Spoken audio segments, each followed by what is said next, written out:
கர்த்தர் நல்லவர், கர்த்தர் நல்லவர், கர்த்தர் நல்லவர். தேவ செய்திக்கு ஆதாரமாக யாத்ராகமத்தின் புஸ்தகம் 29வது அதிகாரம் 7வது வசனத்தை நாம் வாசிப்போம். யாத்ராகமத்தின் புஸ்தகம் 29வது அதிகாரம் 7வது வசனம் இப்படியாய் சொல்லுகிறது. அபிஷேக தைலத்தையும் எடுத்து யாத்ராகமத்தின் புஸ்தகம் 29வது அதிகாரம் 6வது வசனம். யாத்ராகமத்தின் புஸ்தகம் 29வது அதிகாரம் 6வது வசனத்தை நாம் வாசிப்போம். அந்த வசனம் இப்படி சொல்லுகிறது.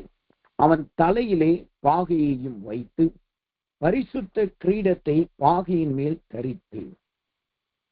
அந்த வசனத்தை மீண்டும் ஒரு வாசிக்கிறேன். அவன் தலையிலே பாகையையும் வைத்து பரிசுத்த கிரீடத்தை அவன் பாகையின் மேல் தரித்து. இந்த வசனத்தை கொண்டு கர்த்தர் நம்மளோடு பேசும்படியாய் ஒரு நிமிடம் நாம் ஜெபித்து தேவ செய்திக்குள்ளாய் நாம் கடந்து செல்வோம். நாம் ஜெபிப்போம். அன்பின் பரலோக பிதாவே, துதிக்கிறோம், ஸ்தோத்திரிக்கிறோம். ஆண்டவரே, இந்த நாளிலும் தேவனுடைய கிருபையும் தயவும் எங்களோடு செலுத்துகிறோம். இப்பொழுதும் ஆண்டவரே, நாங்கள் உங்களுடைய வார்த்தைக்குள்ளாய் நாங்கள் கடந்து வருகிறோம். ஸ்ரீய மாமிசம் எல்லாம் மறைக்கப்படுவதாக, தேவனுடைய வார்த்தை எங்களுக்கு பிரத்யேகமாய் வருவதாக. ஆண்டவரே, உங்களுடைய ஆலோசனைகள், உங்களுடைய நடத்துதல் எங்களுக்கு உண்டாவதாக. ஆண்டவரே, நாங்கள் உடைய வார்த்தையை கேட்கிறது மாத்திரமல்ல, அது நடக்கும்படியாய் எங்கள் யாவருடைய ஆவியாத்ம சரீரம் சிந்தனையுடைய கரத்தில் ஒப்படைக்கிறோம்.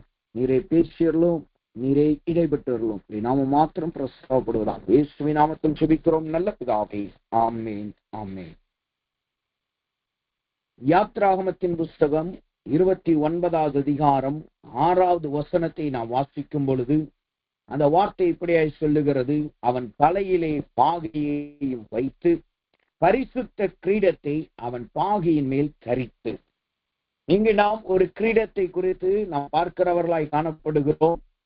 இங்கு சொல்லப்படுகிற கிரீடம் என்ன கிரீடமாய் இருக்கிறது? அதுதான் பரிசுத்த கிரீடம். பரிசுத்த கிரீடத்தை அவன் தலையிலே தரித்து என்று இங்கு வசனம் சொல்லுகிறது. நாம் அநேக விதமான கிரீடங்களை குறித்து கடந்த சில நாட்களாய் இந்த மாதம் தொடங்கின முதற்கொண்டு நாம் தியானித்து வருகிறோம். பூக்கும் கிரீடம் என்று ஆரம்பிக்கப்பட்ட இந்த மாதமானது இந்த நாளிலும் இந்த 28ஆம் தேதியிலே தேவ சமூகத்திலே வந்த நாம் இன்றைக்கு இந்த பரிசுத்த கிரீடம் என்கிற தலைப்பின் கீழாக தேவ செய்தியை நாம் தியானிக்கிறவர்களாய் காணப்படுகிறோம். அப்ப இங்க கர்த்தர் சொல்லுகிறார், இங்கு சொல்லப்படுகிற கிரீடம் எப்படிப்பட்ட கிரீடமாய் இருக்கிறதாம்? அது ஒரு பரிசுத்த கிரீடம் என்று அழைக்கப்படுகிறதா இருக்கிறது. இந்த கிரீடத்தை குறித்து நாம் பார்த்தோம் என்றால், வேதத்திலே முதல் முறை தேவன் கிரீடம் என்று சொல்லுகிற அந்த கிரீடம் என்கிற வார்த்தை எழுதப்பட்ட இடம் இந்த ஒரு இடம்தான். இங்கே இருந்துதான் கிரீடம் என்கிற வார்த்தையை ஆரம்பிக்கிறது. இந்த யாத்ராகமத்தின் புஸ்தகம் 29:6 முன்பாக கிரீடம் என்கிற வார்த்தை பயன்படுத்தப்படவில்லை. இங்கிலீஷ் வேதாகமத்திலே கிரவுன் என்கிற வார்த்தையை நம்ம பார்த்தோம் என்றால், யாத்ராகமத்தின் 29:6 முன்பாக கிருபாசனத்திலே, அதாவது தேவனுடைய பெட்டியின் மீதாக அங்கு ஒரு கிரவுன் என்று வைக்கப்படுகிறது என்று சொல்லப்படுகிறது. ஆனால் அதனுடைய தமிழ் வார்த்தை என்னவென்றால் கிரானை என்று அதை சொல்லுகிறார்கள். அது ஒரு சாதாரண வளையம் அல்லது ஒரு தட்டு போல காணப்படுகிறது. ஆனால் கிரீடம், ஒரு மனுஷனுடைய தலையிலே சூட்டப்படுகிற கிரீடம் என்கிற ஒரு புதிய காரியம் இங்கு இந்த வசனத்தின் மூலமாகத்தான் ஆரம்பிக்கப்படுகிறது. இதுதான் முதல் கிரீடமாய் வேதத்திலே சொல்லப்பட்டதாய் காணப்படுகிறது. பார்வோனின் நாட்களிலே மோசேயை கர்த்தர் உயர்த்தும் பொழுது மோசேக்கு கிரீடம் கொடுக்கப்படவில்லை. வேதம் சொல்லுகிறது, பார்வோன் சொல்லுகிறான், சிங்காசனத்தில் மாத்திரம் நான் உன்னை விட உயர்ந்தவனாய் இருப்பேன். இந்த என்னுடைய முத்திரை மோதத்தை நான் உனக்கு கொடுக்கிறேன், என்னுடைய 2வது ரதத்தை நான் உனக்கு கொடுக்கிறேன். அப்போ யோசேப்புக்கு அவன் ஒரு அதிகாரி, அவனுக்கு முத்திரை மோதிரம் தான் கொடுக்கப்பட்டதை தவிர அங்கு கிரீடம் என்கிற வார்த்தை சொல்லப்படவும் இல்லை. ஆனால் முதல் வேதத்திலே கிரீடம் என்கிற வார்த்தை சொல்லப்பட்டதும் தேவனால் தம்முடைய ஜனங்களுக்கு கொடுக்கப்பட்டதுமான கிரீடம் என்னவென்றால் அதுதான் பரிசுத்த கிரீடமாய் காணப்படுகிறது. இந்த பரிசுத்த கிரீடத்தை குறித்து நாம் பார்த்தோம் என்றால், இந்த பரிசுத்த கிரீடம் என்பது இன்றைய நாட்களிலே நாம் பார்க்கிற கிரீடத்தை போல இது காணப்படாது. இன்றைய நாட்களிலே எல்லாருக்கும் அறிந்த ஒரு கிரீடம் என்னவென்றால் இங்கிலாந்து நாட்டில் இருக்கிற ராணியுடைய அந்த ராஜாவுடைய கிரீடம் தான். எலிசபெத் ராணி இடத்திலிருந்து இப்ப கிங் 3 என்று சொல்லுகிற கிங் சார்ல்ஸ் இடத்துல இருக்கிற கிரீடத்தை தான் நாம் பார்க்கிறோம். அது வளைந்ததும் அதிலே நிறைய நுணுக்கங்கள், வைடூரியங்கள் வைத்து செய்யப்பட்டதுமாய் அது காணப்படுகிறது. ஆனால் வேதத்திலே தேவனால் கொடுக்கப்பட்ட அந்த முதல் கிரீடம் எப்படி இருக்கு என்றால் அதற்கென்று ஒரு விசேஷம் இருக்கிறது. அது எப்படிப்பட்ட கிரீடமாய் இருக்கிறது என்று நாம் பார்த்தோம் என்றால் வேதம் சொல்லுகிறது யாத்ராகமத்தின் புஸ்தகம் 28வது அதிகாரம் 36வது வசனத்தை நீங்க வாசித்து பார்த்தீங்கன்னா அந்த வார்த்தை சொல்லுகிறது, பசும் பொன்னினால் ஒரு பட்டத்தை பண்ணி கர்த்தருக்கு பரிசுத்தர் என்று அதிலே முத்திரை வெட்டாக வெட்டி அதை பாகையின்படி அதன் இளநீல நாடாவினால் பாகையின் முகப்பிலை கட்டுவாயாக. இந்த பரிசுத்த கிரீடம் என்பது எப்படிப்பட்டதாய் இருக்கிறது? அது ஒரு பொன் பட்டையாய் காணப்படுகிறது. பரிசுத்தமான, அதாவது சுத்தமான தங்கத்திலே செய்யப்பட்ட ஒரு பட்டை. அந்த பட்டை தான் நெற்றியிலே நாடாவினால் கட்டப்பட்டதாய் காணப்படுகிறது. அப்ப அந்த நாட்களிலே, மோசேயின் நாட்களிலே ஆரோனுக்கு தேவ ஜனங்களுக்கு கர்த்தர் கொடுத்த முதல் கிரீடம் எப்படிப்பட்ட கிரீடமாய் இருக்கிறது? அது ஒரு பட்டையாய் இருக்கிறது. அது ஒரு தகடு போல இருக்கும், தங்க தகடினால் இருக்கும். அதுல கர்த்தர் பரிசுத்தர் என்கிற வார்த்தை எழுதியிருக்கும். இதை எளிதாக நாம் புரிந்து கொள்ளணும்னா, நமக்கு தேவசேனை பண்டிகை நடந்தது. அந்த தேவசேனை பண்டிகையில நம்ம ஊர்வலமாய் தேவனுடைய நாமத்தை உயர்த்தும்படியாக நம் ஊர்வலமாய் அந்த கன்னியாகுமரி பட்டணத்திலே நாம் நடந்து சென்றோம். அப்படி நடந்து செல்லும் பொழுது கிராஜுவேஷன் வாங்கின ஒவ்வொருவருக்கும் அவர்கள் நெற்றியிலே கர்த்தர் பரிசுத்தர் என்கிற ஒரு பட்டை, ஒரு கோல்டன் கலர் அட்டையில அந்த வார்த்தை எழுதப்பட்டதாயும் அதை நம்முடைய நெற்றியில நாம் கட்டி இருந்தோம் அல்லவா? அதே போலதான் அந்த நாட்களிலே ஆரோனுடைய அல்லது பரிசுத்த கிரீடம் என்பது அது ஒரு பட்டையினால் கெட்டப்பட்டதும் ஒரு தகடு போல இருக்கும். அதை கயிறுகள் நாடாவினால் கெட்டுவார்கள். அதுதான் கிரீடம் என்று அழைக்கப்பட்டது. அப்ப பரிசுத்த கிரீடம் என்பது நாம் பார்க்கிறபடி, நாம் நினைக்கிறபடி அல்ல. அது ஒரு சாதாரண ஒரு பட்டை. ஆனால் அதிலே விசேஷம் என்னவென்றால் அதுல கர்த்தர் பரிசுத்தர் என்கிற வார்த்தை எழுதப்பட்டிருக்கிறதை நாம் பார்க்கலாம். இதுதான் பரிசுத்த கிரீடமாய் காணப்படுகிறது. மூன்றாவதாக இந்த பரிசுத்த கிரீடம் யாருக்கு கொடுக்கப்படும் என்றால், இது எல்லா ஆசாரியனுக்கும் கொடுக்கப்படுவது கிடையாது, எல்லா தேவ ஜனங்களுக்கும் கொடுக்கப்படுவது கிடையாது. இது பிரதான ஆசாரியனுக்கு மாத்திரம் கொடுக்கப்படுகிறதா இருக்கிறது. இது பிரதான ஆசாரியனுடைய நெற்றியிலே மாத்திரம் கட்டப்படுகிறதா இருக்கு. மற்ற ஆசாரியர்களுக்கு பாகை கொடுக்கப்படும், மற்ற ஆசாரியர்களுக்கு அவர்கள் குல்லாக்கள் கொடுக்கப்படும். ஆனால் பிரதான ஆசாரியனுக்கு மாத்திரமே இந்த பரிசுத்த கிரீடம் என்கிற இந்த பட்டை அவனுடைய நெற்றியிலே கட்டப்பட்டதாய் காணப்படும். அப்ப இப்படிப்பட்ட விசேஷங்களை உடையதுதான் இந்த பரிசுத்த கிரீடமாய் இருக்கிறது. குறிப்பாய் தேவனால் தெரிந்து கொள்ளப்பட்டும் தேவனால் அழைக்கப்பட்டும் அதிலே தேவனால் தெரிந்து கொள்ளப்பட்ட மனுஷனுக்கு மாத்திரமே இந்த பரிசுத்த கிரீடமானது கொடுக்கப்பட்டதாய் காணப்படுகிறது. அப்ப இப்படிப்பட்ட விசேஷமான பரிசுத்த கிரீடத்தை தான் நாம் பெற்றுக்கொள்ளும்படியாக நாம் இன்றைக்கு அந்த தேவ சமூகத்துல வந்திருக்க நாம் அதை தியானிக்கிறவர்களாய் காணப்படுகிறோம். இந்த பரிசுத்த கிரீடத்தை குறித்து தியானிக்கும் பொழுது அதுல சில முக்கியமான காரியங்கள் இருக்கிறது. அதை நாம் தியானித்து அதை நாம் பெற்றுக்கொள்ளுவோமாக. முதலாவதாக இந்த பரிசுத்த கிரீட முதல் சிறப்பு அல்லது விசேஷம் என்னவென்றால், இந்த பரிசுத்த கிரீடமானது பாகையின் மேல் கட்டப்பட்டிருக்கும் என்று வசனம் சொல்லுகிறது. யாத்ராகமத்தின் புஸ்தகம் 29வது அதிகாரம் 6வது வசனத்தை நாம் ஆதாரமாய் வாசித்தோம் அல்லவா? மூல வார்த்தை அந்த வார்த்தையை வாசித்தோம் என்றால் அதில் சொல்லப்படுகிறது, பரிசுத்த கிரீடத்தை பாகையின் மேல் தரித்து. அப்ப இந்த பரிசுத்த கிரீடம் எங்கு வைக்கப்படும் அல்லது எங்கு கொடுக்கப்படுகிறதா இருக்கிறது? இது பாகையின் மேல் வைக்கப்படுகிற கிரீடமாய் இருக்கிறது. இது எல்லா இடங்களிலும் வெறும் தலையிலே கட்டப்படுகிறதா அல்ல, வெறும் நெற்றியிலே கட்டப்படுகிறதா அல்ல. இந்த பரிசுத்தம் கிரீடம் வரணும்னா அங்கு முதலாவது இன்னொரு காரியம் இருக்க வேண்டியது அவசியமா இருக்கு. அது என்னவென்றால் அதுதான் பாகை. அந்த பாகை இருந்தால் மாத்திரமே இந்த பரிசுத்த கிரீடம் கொடுக்கப்படும். அப்ப பாகை என்றால் என்ன அர்த்தம்? அது ஆவிக்குரிய வாழ்க்கையில எதை குறிக்கிறதாய் காணப்படுகிறது? இந்த பாகை முதலாவது எப்படி செய்யப்பட்டிருக்கிறது என்பதை நான் பார்க்க வேண்டியது அவசியமா இருக்கிறது. லேவியராகமத்தின் புஸ்தகம் 16வது அதிகாரம் 4வது வசனத்தை நீங்க வாசித்து பார்த்தீங்கன்னா, அந்த வசனம் சொல்லுகிறது, அவன் பரிசுத்தமான சணல் நூல் சட்டையை தரித்து அவன் அறைக்கு சணல் நூல் சல்லடத்தை போட்டு சணல் நூல் இடைக்கட்சியை கட்டி சணல் நூல் பாகையை தரித்து கொண்டிருக்க வேண்டும். யார்? ஆரோன். இந்த பாகை எப்படி தைக்கப்படுகிறது, எப்படி உருவாக்கப்படுகிறது? அது சணல் நூலினால் உருவாக்கப்படுகிற பாகை. இந்த சணல் நூல் எப்படி தயாரிக்கிறார்கள் என்று நாம் பார்த்தோம் என்றால், நான் முதல் முறை நான் நிறைய சின்ன பிள்ளையில இருந்து அந்த சணல் நூல் நம்ம பயன்படுத்துகிறோம், நான் பயன்படுத்தி இருக்கிறேன். ஆனால் எங்கே எப்படி தயாரிக்கிறாங்கன்னு எனக்கு தெரியாது. ஆனா முதல் நான் FMBல மிஷினரியா ஜாயின் பண்ணும் பொழுது அங்க ஃபர்ஸ்ட் எங்களுக்கு ட்ரைனிங் போட்டோம், ஃபீல்டு ட்ரைனிங்.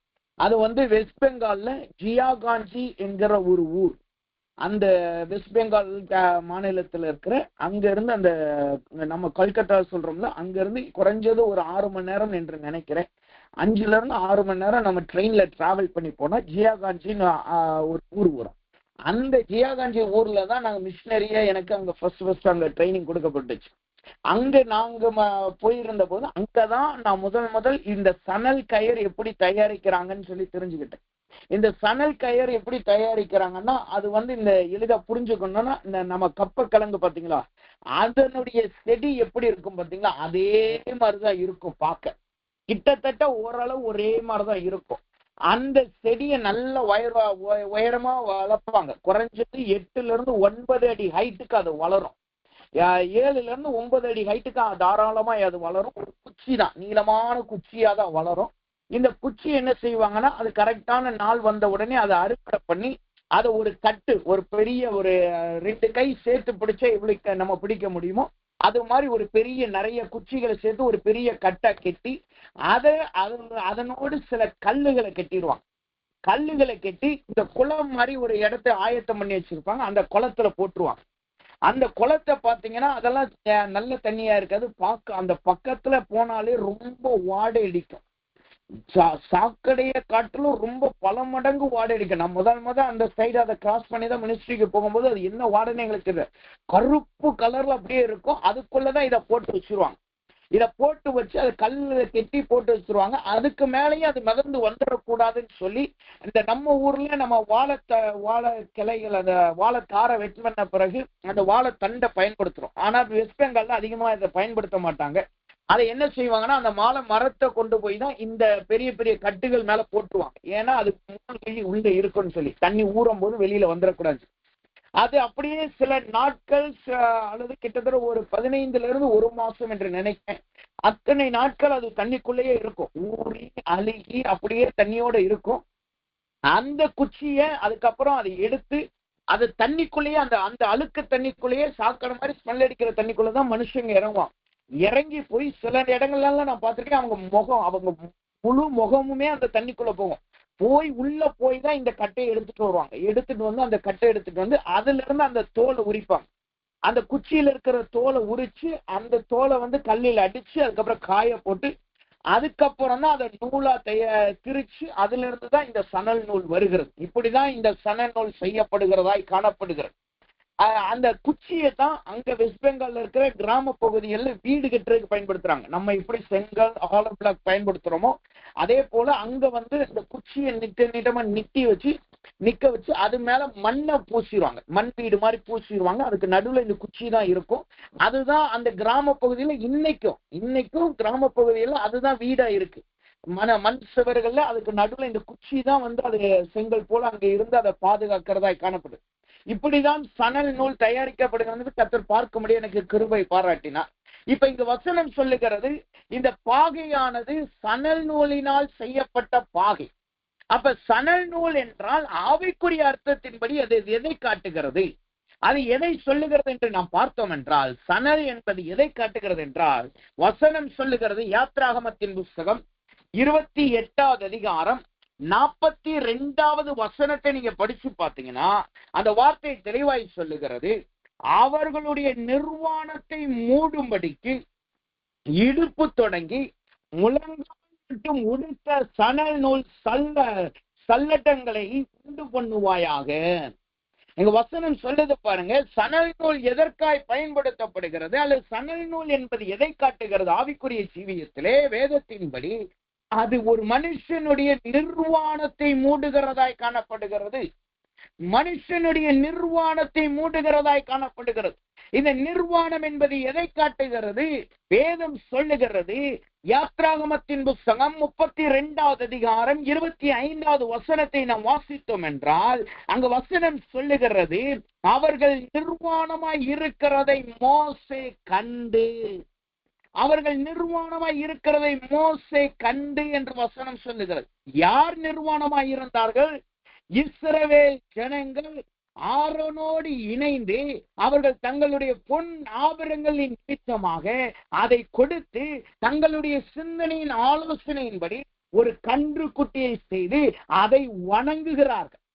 அதற்கு ஒரு ஆராதனை செய்கிறார்கள். அப்ப குடிவெறியினாலும் ஆராதனை செய்கிறதுனாலும் ஜனங்கள் நிர்வாணமாய் மாறினார்கள்.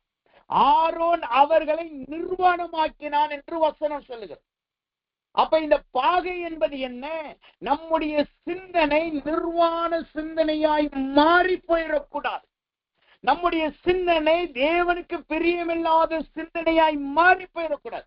முதலாவது நம்முடைய சிந்தனை, நம்முடைய நினைவுகள் கர்த்தருக்கு ஏற்றதாய் இருக்கும்படியாக இந்த பாகை என்பது நம்முடைய சிந்தனையை மூடுகிறதாய் காணப்படுகிறது.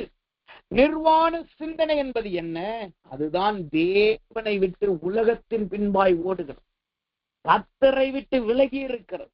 வேதம் சொல்லுகிறது, வெளிப்படுத்தலின் புஸ்தகம் 16வது அதிகாரம் 15வது வசனத்தை நீங்க படிச்சு பார்த்தீங்கன்னா, வெளிப்படுத்தல் 16-15 வசனத்தை படிச்சீங்கன்னா வசனம் சொல்லுது பாருங்க, திருடனை போல் வருகிறேன், தன் மானம் காக்கப்படாதக்கதாக நிர்வாணமாய் நடவாதபடிக்கு விழித்து கொண்டு தன் வஸ்திரங்களை காத்து கொள்ளுகிறவன் பாக்கியவான். நல்ல தேவனுக்கேற்ற சிந்தனையுடையவர், விழித்து கொண்டிருக்கிற அனுபவத்தை உடையவர்களாய் இருக்கிறவர்களாய் நாம் காணப்பட வேண்டும். இந்த விழித்து கொள்ளுகிற அனுபவம் நம்முடைய வாழ்க்கையில இல்லாவிட்டால், தேவனுக்கு பிரியமான சிந்தனை நம்முடைய வாழ்க்கையில இல்லாவிட்டால், நம்முடைய ஜீவியம் எப்படிப்பட்டதா இருக்கிறதாம், நம்முடைய எண்ணங்கள் எப்படிப்பட்டதா இருக்கிறதாம், கர்த்தருக்கு முன்பாக நிர்வாணமாயிருக்கிறதா, கர்த்தருக்கு முன்பாய் நிர்வாணமாயிருக்கிறதா. இது இன்னொரு விதத்துல புரியும்படி சொன்னா எப்படி தெரியுமா? இஸ்ரவேல் ஜனங்க அவர்கள் யாத்ரா 32 படிச்சு பாருங்க. இஸ்ரவேல் ஜனங்கள் என்ன சொல்றாங்க? மோசே போயிட்டார், மோசே போய் 40 நாள் ஆகுது, இன்னும் மோசே வரல, அவன் உயிரோடு இருக்கிறானா இல்லையான்னு கூட எங்களுக்கு தெரியல. அதனால நாங்கள் வணங்கும்படி, எங்களுக்கு முன் சொல்லும்படி தெய்வங்களை எங்களுக்கு உண்டு பண்ணு, எகிப்தின் தேசத்திலிருந்து எங்களை அழைத்து கொண்டு வந்த அந்த மோசேக்கு என்ன சம்பவித்ததோ என்று அறியோம் என்றார்கள். இந்த 2 காரியம் போட்டிருக்கு. என்ன தெரியுமா? ஒன்னு, அவங்க சொல்றாங்க, எங்களை நடத்தும்படி ஒரு கன்றுக்குட்டியை உருவாக்கு. 2வது, எங்களை எகிப்திலிருந்து கொண்டு வந்த மோசையை நாங்கள் என்ன ஆனதோ என்று அறியும். எகிப்திலிருந்து வெளியே கொண்டு வந்தது மோசையா? கானானிகள் அவர்களை கொண்டு வந்தது மோசையா? சமுத்திரத்தை பிளந்தது மோசையா? யார் சமுத்திரத்தை பிளந்தார்? யார் 10 வாதையை கொண்டு வந்தார்? அது தேவன். தேவனே சொல்லுகிறார், தான் பார்வோனுடைய இருதயத்தை கடினப்படுத்தி நானே கர்த்தர் என்பதை அவன் அறிந்து கொள்ளும்படி நான் செய்வேன். அப்போ எகிப்திலிருந்து கொண்டு வந்தது யார்? அது மனுஷ பலனோ அல்ல, அது மோசையும் அல்ல, அது தேவனுடைய இரக்கம், தேவனுடைய புயம், தேவனுடைய கிருபை. ஆனால் இங்க ஜனங்க என்ன சொல்றாங்க?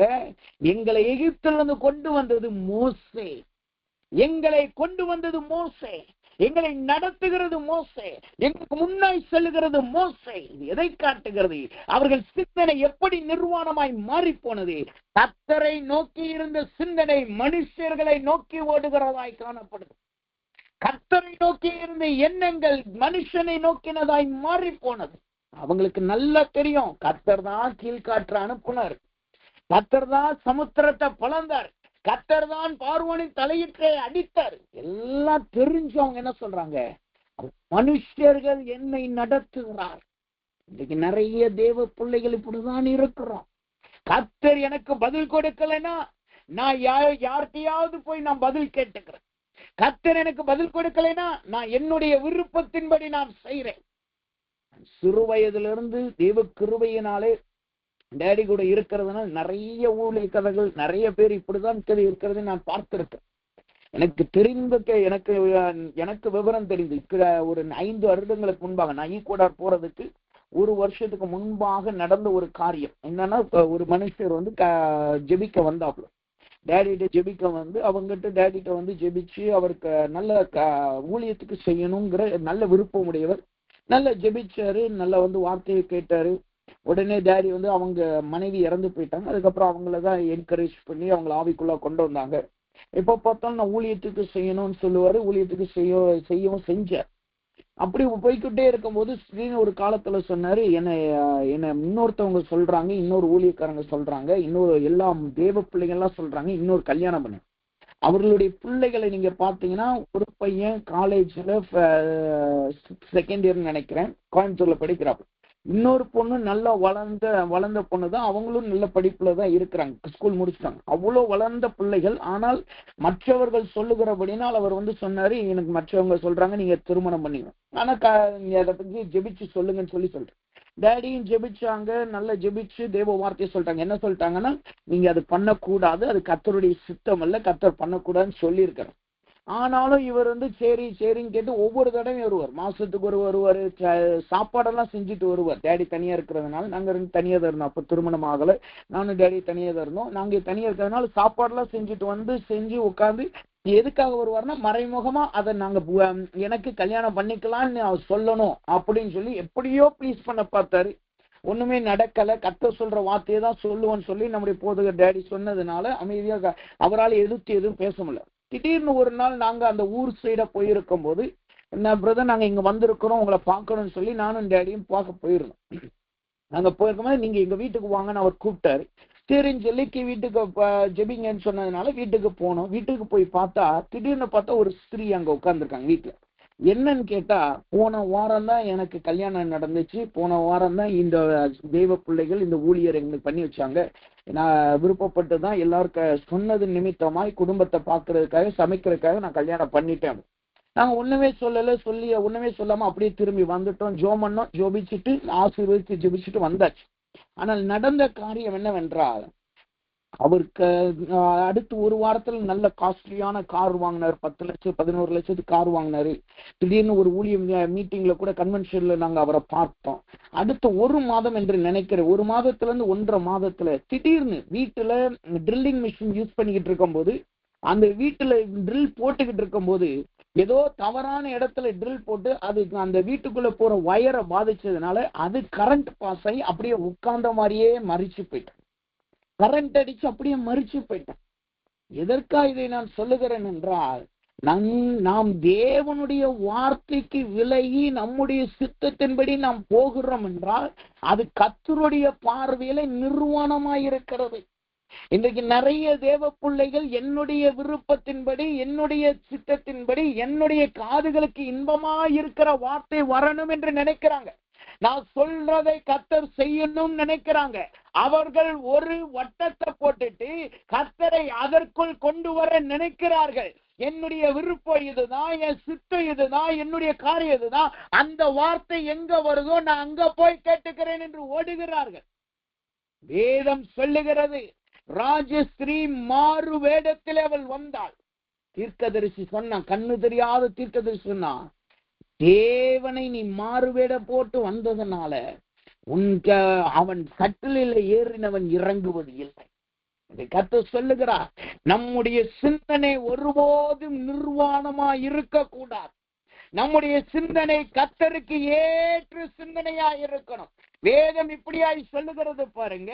பிலிப்பியரின் புஸ்தகம் 4வது அதிகாரம் 8வது வசனத்தை நாம் வாசித்தோம் என்றால் அந்த வார்த்தை சொல்லுகிறது, கடைசியாக சகோதரரே, உண்மையுள்ளவைகள் எவைகளோ, ஒழுக்கமுள்ளவைகள் எவைகளோ, நீதியுள்ளவைகள் எவைகளோ, கற்புள்ளவைகள் எவைகளோ, அன்புள்ளவைகள் எவைகளோ, நற்கீர்த்தியுள்ளவைகள் எவைகளோ, புண்ணியம் எதுவோ, புகழ் எதுவோ, அவைகளையே சிந்தித்துக் கொண்டிருங்கள். அவைகளையே சிந்தித்துக் கொண்டிருங்கள். ஏதும் சொல்லுது பாருங்க, நம்முடைய சிந்தனை எப்படி இருக்கணுமா? வசனம் சொல்லுது, உண்மையுள்ளதையே நாம் சிந்தித்துக் கொண்டிருக்கணும், ஒழுக்கமானவைகளை சிந்தித்துக் கொண்டிருக்கணும், நீதி உள்ளவைகளை, கற்புள்ளவைகளை, அன்புள்ளவைகளை, நற்கீர்த்தியுள்ளவைகளை, புண்ணியம் உள்ளவைகளை நாம் சிந்தித்துக் கொண்டிருக்கோம். இப்படிப்பட்ட சிந்தனை நமக்குள் இருக்கும்படியாகத்தான் கர்த்தர் அவனுக்கு முதலாவது ஒரு பாகையை கொடுத்தார். கர்த்தர் அவனுக்கு முதலாவது ஒரு பாகையை கொடுத்தார். பாகையை கொடுக்க காரணம் என்ன? அவன் சிந்தனை ஒருபோதும் நிர்வாணமாய் மாறி போயிருக்கும். கர்த்தர் சொன்னார், அவன் நிர்வாணத்தை மூடும்படி சணல் நூலினால் செய்து என்று கர்த்தர் கேட்கிறார். நம்முடைய சிந்தனை எப்படிப்பட்ட சிந்தனையாய் இருக்கிறது? இன்னொன்னு தெரியுமா? ஒரு தேவ பிள்ளை விழுகிறதற்கு அவங்க கிரியையை காட்டிலும், அவர்கள் பார்வையை காட்டிலும், நடக்கையை காட்டிலும், சரீர இச்சையை காட்டிலும் சிந்தனையிலே விழுந்துட்டா எல்லாத்திலையும் விழுந்துரும். எத்தனை பேர் இதை கவனித்தீர்கள் என்று எனக்கு தெரியாது. நான் ஜெபிக்கும் போது நான் சொல்லி ஜெபிப்பேன், ஆண்டவரே, எங்கள் ஆவி, ஆத்துமா, சரீரம், சிந்தனையும் கரத்துல ஒப்படைக்க. காரணம் என்னன்னா, ஆத்துமா, ஆவி, சரீரம் இது 3 ஒழுங்கா இருந்தாலும் உங்க சிந்தனை, நம்முடைய சிந்தனை ஒழுங்கா இல்லாவிட்டால் இந்த 3மே கரையற்றதாய் மாறி போகும். தாவீதை குறிச்சு பாருங்க, அவன் தேவனுடைய இருதயத்துக்கு ஏற்ற மனுஷன். கர்த்தருக்கா யுத்தங்களை நடப்பிட்டவன், இஸ்ரவேல் ஜனங்களை கர்த்தருக்குள் நடத்தின மனுஷன். ஆனா அவன் வாழ்க்கையில என்ன நடந்துச்சு? அவன் வீட்டினுடைய மேல் மொட்டை மாடியில நடக்கும்போது அங்கு ஸ்திரீ குளிக்கிறத பார்த்து அவன் சிந்தனையிலே தவறான எண்ணம் வந்த உடனே அவளை அழைத்து வந்து அவள் விருப்பம் இல்லாமலே அவனை ஏற்றுக்கொள்ளுகிறான். அவன் புருஷனை அவன் கொலை செய்து போடுகிறவனாய் இருக்கிறான். இதனால் அவன் தன் பிள்ளை இழந்து போனான். காரணம் என்ன? அவன் பார்வையிலே வந்து நிமித்தமாய் வந்த சிந்தனை, அவனுக்குள்ளாயே ஓடின எண்ணங்கள். அவன் நினைச்சான், நான் ராஜா, நான் யார நினைச்சாலும் என்னுடைய மனைவியை மாற்றிக்கொள்ள முடியும், யார் நினைச்சாலும் நான் சயனிக்க முடியும் நினைச்சு அவன் தாறுமாறான சிந்தனையில போய் கொலை செய்கிற அளவுக்கு அவன் மாறி போனான். காயினுடைய சிந்தனை அப்படிதான் மாறி போனது. காயின் பார்த்த ஆபேலுடைய காரியங்கள் அங்கீகரிக்கப்பட்டிருக்கே, என் காரியம் அங்கீகரிக்கப்படலைன்னு சொல்லி அவன் சிந்தனை தாறுமாறாய் மாறினது. அவன் முதல் கொலையை பூமியிலே செய்கிறவனாய் மாறினான். 7 பழி அவன் மீது வந்தது. அவன் அலைந்து திரிகிறவனாய் மாறினான். இன்றைக்கு கர்த்தர் சமூகத்துல வந்திருக்கிற நாம் சிந்தனையிலே ஸ்திரப்படுவோமாக. இன்றைக்கு கர்த்தரை கேளுங்க, ஆண்டவரே, எனக்கு ஒரு சணல் பாகையை கொடுங்க ஆண்டவரே. என் சிந்தனை கர்த்தருக்குள் நேர்த்தியான சிந்தனையா இருக்கட்டும். என் சிந்தனை பிலிப்பியர் 4:8 சொல்லுகிறபடி ஆண்டவரே, உண்மையுள்ளவைகளையும், கர்த்தருக்கு முன்பாய் ஒழுங்குள்ளவைகளையும், கர்த்தருடைய நீதி என்று எனப்படுகிறவைகளிலும், கற்புள்ளவைகளிலும், அன்புள்ளவைகளிலும், நற்கீர்த்தியுள்ளவைகளிலும், புண்ணியம் உள்ளவைகள் மாத்திர என் சிந்தனை இருக்கட்டும்.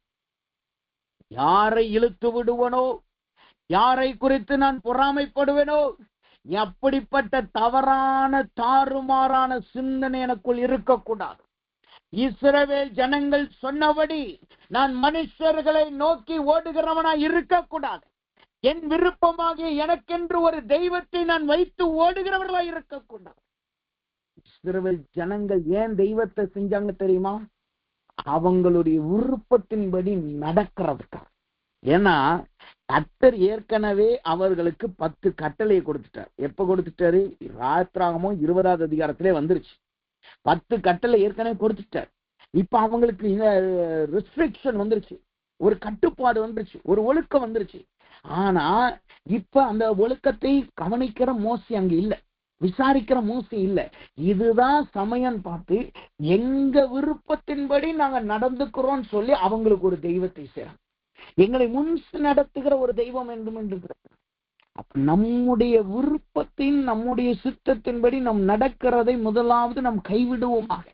நம்முடைய மாம்சீகத்தின் எண்ணயத்தின்படி ஓடுகிறதை நாம் முதலாவது கைவிடுவோமாக. அப்படி கைவிட்டோம் என்றால் கர்த்தருடைய சிந்தனைக்கு நாம் ஒப்பு கொடுத்து நம்முடைய சிந்தனைகளை பாவியினால் காத்துக் கொள்ளுகிறவர்களாய் காணப்படுவோமாக. நாம் ஒருபோதும் நம்முடைய சிந்தனை நிர்வாணமாய் மாறி போயிடக்கூடாது. கர்த்தர் கரத்துல ஒப்பு கொடுங்க, கர்த்தரிடத்துல ஒப்பு கொடுங்க. ஆண்டவரே எனக்கு ஒரு பாகியை கொடுங்க ஆண்டவரே. இந்த பாகம் வந்துருச்சுன்னா என்ன நடக்கும்? ஆட்டோமேட்டிக்கா உங்களுக்கு ஒரு பரிசுத்த கிரீடத்தை கர்த்தர் கொடுப்பார்.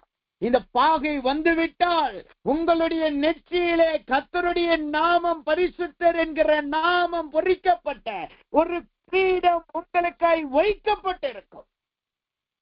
முத்திரை போடப்பட்டவர்கள் யார் என்றால் அவர்கள் தான் கர்த்தரால் தெரிந்து கொள்ளப்பட்டவர். நெற்றியிலே முத்திரை போடப்பட்டவர்கள் யார் என்றால் அவர்கள் தான் தேவனால் தெரிந்து கொள்ளப்பட்ட ஜனமாய் காணப்படுகிறார்கள்.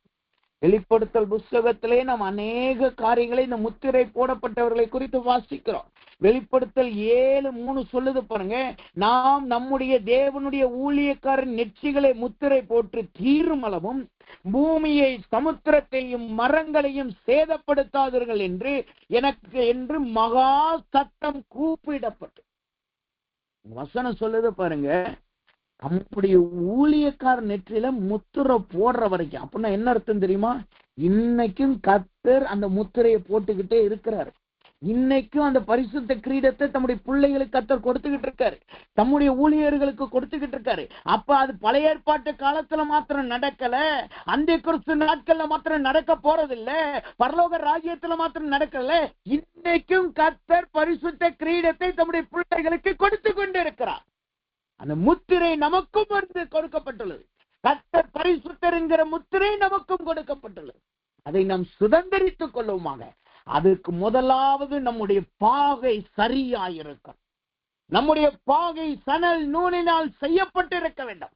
நம்முடைய பாகை நம் நிர்வாணத்தை மூடணும். நிர்வாணத்தை மூடணும். கர்த்தர்ட்ட ஒப்பு கொடுங்க, கர்த்தர்ட்ட கேட்போமாக. ஆண்டவரே எனக்கு ஒரு பாகை வரட்டும், என் நிர்வாணங்கள் மூடப்படட்டும், என் தேவ சமூகத்திலே நான் கர்த்தருக்குள்ளாக உருவாக்கப்பட்டு பிலிப்பியர் 4:8 சொல்லுகிறபடி ஏக சிந்தனை உள்ளவர்களாய் நாங்கள் காணப்படட்டும் ஒப்பு கொடுப்போம். அப்ப முதலாவதாக பரிசுத்த கிரீடம் எங்கு வைக்கப்பட்டுள்ளது அல்லது யாருக்கு கொடுக்கப்படுது? யாருடைய தலையிலே பாகை வைக்கப்பட்டதோ அவர்களுக்கு கொடுக்கப்படும். இரண்டாவதாக இந்த பரிசுத்த கிரீடம் யாருக்கு கொடுக்கப்படுகிறது அல்லது என்ன, அந்த பரிசுத்த கிரீடத்தினால் அங்க என்ன நடக்கிறது? வசனம் சொல்லுது பாருங்க. யாத்ராகமத்தின் புஸ்தகம் 28வது அதிகாரம் 37வது வசனத்தை நீங்க வாசித்து பார்த்தீங்கன்னா, யாத்ராகமம் 28:37 வாசித்து பார்த்தீங்கன்னா வசனம் சொல்லுகிறது, அது பாகையில் இருக்கும்படி அதை இளநீல நாடாவினால் பாகையின் முகப்பிலே கட்டுவாயாக. இப்ப பாகம் வந்துருச்சு, அதுக்கப்புறம் கர்த்தர் கிரீடத்தையும் கொடுத்துட்டாரு. ஆனா இந்த கிரீடம் என்ன செய்யப்படணும் தெரியுமா? அது கட்டப்படணும். அது கட்டப்படணும். வசனம் சொல்லுது பாருங்க, நாடாவினால் கட்டப்படுவதாக. நாடாவினால் கட்டப்படுவதாக அப்படின்னா என்ன அர்த்தம்? இரண்டாவதாக இந்த கிரீடமானது நம்முடைய தலையில வைக்கப்படுகிற கிரீடம் அல்ல. அது ஏதோ முடிசூட்டப்பட்டு அப்படியே மேல உங்க தலையில வைக்கிற கிரீடம் அல்ல. தலையில வைக்கிற கிரீடம் என்ன நடக்கும் தெரியுமா? சில நேரங்கள்ல காற்று அடிக்கும் போது தலையை வேகமா ஆட்டும் போது அது கீழே விழுந்துரும். ஆனா இந்த கிரீடம் எப்படிப்பட்ட கிரீடம் தெரியுமா? இது ஒரு கட்டப்பட்ட கிரீடம். கட்டப்பட்ட கிரீடமா இருக்கிறது. இந்த கட்டப்படுதல் எப்படிப்பட்ட கட்டப்படுதலா இருக்கணுமா? இது பாகியிலே கட்டப்பட்டுகிறதா இருக்க வேண்டுமா? வசனம் சொல்லுது பாருங்க, இளநீல நாடாவினால் கட்டுவாயாக என்று அந்த வசனம் சொல்லுது. இளநீல நாடாவினால் அதை கட்டுவாயாக. அப்படின்னா என்ன அர்த்தம்? வசனம் சொல்லுகிறது அது ஒரு கட்டப்படுகிற அனுபவம்.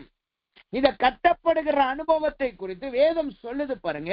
ஆதியாகமத்தின் புஸ்தகம் 49வது அதிகாரம் 11வது வசனம் சொல்லுகிறது, கழுதை குட்டியை நற்குல திராட்சை செடியிலே கட்டுவான். கழுதை குட்டி, அவன் தன் கழுதை குட்டியை திராட்சை செடியிலும் தன் கழுதையின் குட்டியை நற்குல திராட்சை செடியிலும் கட்டுவான். என்ன அர்த்தம்? இந்த பாகையை நாம் கட்டுகிற அனுபவம்னா என்ன அர்த்தம்? நாம் கழுதை குட்டியை போல கிறிஸ்துவுக்குள் கட்டப்பட்டு இருக்க வேண்டும். நம் கழுதை குட்டியை ஒப்பாக நாம் கிறிஸ்துவுக்குள் கட்டப்பட்டிருக்கோம். இந்த கழுதை குட்டி என்பது என்ன? கோழிகை கழுதை குட்டி என்பது என்ன? அதுதான் கிறிஸ்துவை சுமந்து சென்றது. எருசலேமுக்கு கிறிஸ்துவை சுமந்து சென்றது. அப்ப நம்முடைய ஜீவியம் எப்படிப்பட்டதா இருக்கணும்? நாம் பாகையை தரித்தவர்களாய் மாத்திரமல்ல, நாம் கிறிஸ்துவை சுமந்து செல்லுகிறவர்களாய் காணப்படணும். நாம் அவருக்குள் கட்டப்பட்டவர்களாய் இருக்கணும். கிறிஸ்துவின் பாடுகளை நாம் சுமந்து செல்லவர்களாய் இருக்கணும். கிறிஸ்துவின் அதிகாரங்களை நாம் சுமந்து சென்றவர்களாய் இருக்கணும். கிறிஸ்துவின் சகல சாயலும் நம்முடைய சரீரத்திலே காணப்படணும். இயேசு சொன்னார், நீங்க அந்த கிராமத்துக்கு போங்க, அங்க ஒரு கழுதைக்குட்டி இருக்கும். அந்த கழுதைக்குட்டி எப்படிப்பட்ட கழுதைக்குட்டி தெரியுமா? ஒருவரும் ஏறிராத கழுதைக்குட்டி. ஒருவரும் ஏறிராத கழுதைக்குட்டி அப்படின்னா என்ன அர்த்தம் தெரியுமா? அது பரிசுத்த கழுதைக்குட்டி. நாம் தேவனுக்குள் எப்படிப்பட்டவர்களா இருக்கணும்? ஒரு தேவையில்லாத உலகத்தின் சிந்தனைகளை நாம் ஏற்றிக்கொண்டே இருக்கக்கூடாது. சில பேரை நீங்க பாத்தீங்கன்னா, எப்ப பார்த்தாலும் அவங்க சிந்தனை, அவர்கள் என்ன எதையாவது குறிச்சு யோசிச்சுக்கிட்டே இருப்போம். கர்த்தர் வார்த்தையை கொடுத்திருப்பார், கர்த்தர் நல்ல வார்த்தையை கொடுத்திருப்பார். ஆனாலும் அங்க என்ன நடக்கும் தெரியுமா? அவங்க இது எப்போ நடக்கும், இது நடக்காம போயிட்டா என்ன செய்யும், கர்த்தர் சொன்ன உண்மையா நடக்குமா, எப்ப உண்மையா நடந்தா என்ன ஆகும்னு சொல்லி எப்போ பார்த்தாலும் ஒரு மன அழுத்தத்திலேயே இருப்பாங்க. எப்போ பார்த்தாலும் ஒரு சிந்தனையை சுமந்து கொண்டே இருப்பாங்க. இதற்கு நல்ல உதாரணம், வேதத்துல நல்ல உதாரணம் என்னன்னா, 2-3 நாளைக்கு முன்னாடி நாங்க மதுரைக்கு போயிட்டு வரும்போது டேடியும் டிஸ்கஸ் பண்ணிட்டு இருந்தோம். ஆதியாகமத்தை குறித்து வசனத்தை கார்ல போட்டுட்டு கேட்டுட்டு போகும்போது அங்கு நோவாவை குறித்து அந்த வசனம் வாசிக்கும் போது, அந்த வசனம் அப்படியே வாசிட்டு வந்துச்சு. அப்ப நோவாவை குறித்து வாசிக்கும் வேதம் சொல்லுகிறது, நோவா முதலாவது ஒரு புறாவை வெளியிட்டான். புறாவை வெளியே விட்டு அவன் பாக்குறான், இது தண்ணி நின்றுச்சா, தண்ணி குறைஞ்சிருச்சா, என்ன நடக்குது, தேவன் மலையை நிப்பாட்டிட்டாரு, இப்ப தண்ணி குறைஞ்சிருச்சா என்னன்னு சொல்லிட்டு அவன் முதலாவது ஒரு காகத்தை வெளியே விடுறான். அதுக்கப்புறம் புறாவை வெளியே விடுறான். ஆனா அதுல இன்னொரு அர்த்தம் என்ன தெரியுமா? அவன் வெளியில விட்டது ஜன்னல் வெளியில வெளியே விட்டான். ஆனா கதவை அடைத்தது யார்? வேதம் சொல்லுகிறது, சகல காட்டு மிருகங்களும் சகல நாட்டு மிருகங்களும் நோவாவும் அவன் குடும்பமும் அந்த பேழைக்குள் பிரவேசித்தார். அவன் பேழைக்குள் பிரவேசித்த உடனே கர்த்தர் கதவை அடைத்தார். கர்த்தர் கதவை அடைத்தார். இங்க வசனம் சொல்லுது, நோவா கதவை அடைக்கல. கர்த்தர் கதவை அடைத்தார் என்று வேதம் சொல்லுகிறது. அப்ப இது எதை காட்டுது? கர்த்தர் தான் கதவை அடைச்சிருக்கிறார்னா, பேழையின் கதவை அடைச்சிருக்காருன்னா அவருக்கு திறக்க தெரியாதா? அவருக்கு எந்த நேரம் வருமோ அதுக்கு திறக்க தெரியாது. இன்னொரு வசனம் தெளிவாய் சொல்லுகிறது, நோவாவையும் மிருக ஜீவத்தையும் கர்த்தர் நினைவு கூர்ந்தபடியினால் அவர் மலையை நிறுத்தினார், வானத்தின் மதகுகளை மூடினார், அந்த பூமியின் மதகுகளையும் மூடினார் என்று வசனம் சொல்லுகிறது. என்ன அர்த்தம்? கர்த்தர் நோவாவையும் மிருக ஜீவத்தையும் வருகிறார். ஆனா நோவா என்ன நினைச்சா, எப்ப தண்ணி குறையும், எப்ப நான் வெளியில போவேன், எப்ப நான் கதவு திறக்கலாம். ஆனா கதவை அடைத்தது கர்த்தர். ஆனா பொறுமையாவனால் இருக்க முடியல. இன்னைக்கு நிறைய தேவ பிள்ளைகளாகிய நாம் அப்படிதான் இருக்கிறோம். கர்த்தர் அநேக வார்த்தையை கொடுத்துட்டாரு, அநேக காரியத்தை கற்றுக் கொடுத்துட்டாரு, உங்களுக்கு எப்படி விசுவாசமா இருக்கணும்னு சொல்லி கொடுத்துட்டாரு. அவர் சொன்னா நிச்சயமா நிறைவேறும் என்கிற அனுபவம் நமக்கு நல்லா இருக்கிறது. எத்தனையோ காரியத்துல கர்த்தர் வார்த்தையை கொடுத்து விடுதலை கொடுத்துட்டார். ஆனாலும் இன்னைக்கு நம்ம என்ன செய்யறோம்? அடிக்கடி புறாவை வெளியில விட்டு பார்க்க. நான் இந்த பிரச்சனையில வெளியில வர ஒரு சமாதான புறாவை விட்டு பார்க்க, அடிக்கடி காகத்தை விட்டு பார்க்கிறோம், அடிக்கடி ஜன்னலை திறந்து பார்க்கிறோம். கர்த்தர் சொல்றாரு, நான் கதவை அடைத்தது உங்களை அழித்து போட அல்ல, கதவை அடைத்தது உங்களை நிர்மூலமாக்கி போட அல்ல. உங்களை முதலாவது கதவை அடைச்சது, உங்களுக்கு எதிராக ஒரு ஜலப்பிரவாகம் வருது, உங்களுக்கு எதிராக நீங்க தாங்க கூடாதபடி ஒரு போராட்டம் வருது, அதனாலதான் உங்களை நான் அடைச்சேன். இரண்டாவது, துர்நாற்றமும் தண்ணீரும் பெருக்கிறபடியினால் உன் கதவை அடைத்தேன். மூன்றாவது, கர்த்தர் கதவை அடைச்சதுக்கு காரணம் என்ன தெரியுமா? உங்களை காக்கும்படி, உங்களை காக்கும்படி. ஆனா நாம் அதை விட்டுட்டு நாம் என்ன செய்யறோம்? கர்த்தரின் கதவெல்லாம் அடைச்சிட்டாரு, கர்த்தர் என்ன மூடிட்டாரு, நான் ஒரே இடத்துல இருக்கிறேன்னு சொல்லி புலம்பிட்டு ஜன்னலை திறக்கிறவர்களா இருக்கிறோம், ஜன்னலை திறக்கிறவர்களா இருக்கிறோம். வேதம் சொல்லுகிறது, எசபேல் தன்னுடைய முற்றத்தின் ஜன்னல்ல இருந்து, கோட்டையின் ஜன்னல்ல இருந்து பார்த்தால் அங்கிருந்து அவள் கீழே விழுந்து அவள் சிதறி மரித்து போனாள். நம்முடைய வாழ்க்கையில ஜன்னலை திறக்கிற அனுபவம் இருந்துச்சுன்னு வச்சுக்கோங்க, அது கர்த்தருடைய வார்த்தையை கேட்க விடாது, அது கர்த்தருக்குள் உங்களை நிலைச்சு நிற்க விடாது. அது என்ன சொல்லும் தெரியுமா? இந்த புறா பாத்தியா உனக்கு இலை கொண்டு வந்துருச்சு, இந்த காகத்தை பாத்தியா திரும்பி வரல, அதனால நீ வெளியில போகலான்னு சொல்லும். ஆனா ஒன்றை தெரிந்து கொள்ளுங்கள், ஜலம் முற்றிலும் வற்றும்போதுதான் கர்த்தர் உங்களை வெளியே கொண்டு வருவாரை தவிர, ஜலம் இருக்கும் போது உங்களை கர்த்தர் வெளியே கொண்டு வர மாட்டார். காரணம் என்ன? ஜலத்தின் நோவுகள் உங்களை பாதிக்க கூடாது, ஜலத்தின் நோவுகள் உங்களை பாதிக்க கூடாது. என்ன அர்த்தம்? நாம் கர்த்தருக்குள் கட்டப்படுகிற அனுபவத்துக்குள் நம்ம வரணும், கர்த்தருக்குள் கட்டப்படுகிற அனுபவத்துக்குள்ள நம்ம வரணும். எல்லாமே நாம நினைச்ச மாதிரி நடக்க கூடாது, நாம் எல்லாமே நான் நினைச்ச மாதிரி நடக்கணும்னு எண்ணம் நமக்குள் இருக்கக்கூடாது. கர்த்தருக்குள் கட்டப்பட்டிருக்கணும். கட்டப்பட்டிருக்கா இன்னொரு அர்த்தம் என்ன தெரியுமா? பொறுமையாய் காத்திருக்கும். கட்டப்பட்ட அனுபவம் என்பது, எரேமியா சொல்லுகிறான், கர்த்தர் நான் போகக்கூடாதபடி அவர் என்னை வேலி அடைத்திருக்கிறார். அப்படின்னா என்ன அர்த்தம்? கர்த்தருக்குள்ளாக நீங்க காத்திருக்கணும். உலகம் சொல்லும், ஏன் இவ்வளவு நாள் காத்திருக்கிற, உலகம் சொல்லும் சீக்கிரம் வெளியில வாப்பா, நீ நினைச்சா வெளியில வந்துடலாம். ஆனா வேதம் சொல்லுகிறது, கர்த்தருக்குள் காத்திருக்கிறவர்கள் புது பலனை அடைவார்கள், புது பலனை அடைவார்கள். நாம் கர்த்தருக்கு காத்திருக்கிற பழக்கம் நம்முடைய வாழ்க்கையில வரணும். அது எப்போ வரும் தெரியுமா? நீங்க கொஞ்சம் கொஞ்சமா கர்த்தருக்குள்ளாய் உருவாக்கப்படும் போதுதான், கர்த்தருக்குள்ளாய் உருவாக்கப்படும் போதுதான் வரும். நோவா வாழ்க்கையை எடுத்துக்கோங்க. கர்த்தர் முதலாவது வார்த்தை சொன்னார், மனுஷனோடு என்னுடைய ஆவி போராடாது, நீ ஒரு பேழையை செய். இப்ப கர்த்தர் பேழையை செய்ய சொல்லிட்டார், கொப்பேறு மரத்தினால ஒரு பேழை செய். இப்ப நோவா பேழையை செய்ய ஆரம்பிச்சுட்டார். ஆனா என்ன நடக்குது? 100 வருஷம் ஆயிடுச்சு. ஒரு நாள் 2 நாள்ல 100 வருஷம் அவன் பேழை செய்யறான். 100 வருஷம் கர்த்தருடைய வார்த்தைக்காய் காத்திருந்தான். இப்ப கர்த்தர் சொல்லிட்டாரு, நீ பேழைக்குள்ள போ. பேழைக்குள்ள போன உடனே மழை பெய்ய ஆரம்பிக்குது. மழை பெய்ஞ்ச உடனே அவன் கர்த்தருக்காக அந்த மழை நிக்கிற வரைக்கும் காத்துக்கிட்டு இருந்தான். அதுக்கப்புறம் கொஞ்ச நாளுக்கு அப்புறம் தான் அவனால தாங்க முடியல, கதவை திறந்தான். நாம் கர்த்தருக்காய் காத்திருக்கிற அனுபவத்தில் இருக்கும்போது நாம் புது பலனை அடைவோம். நோவாவுக்கு வந்த புது பலன் என்ன தெரியுமா?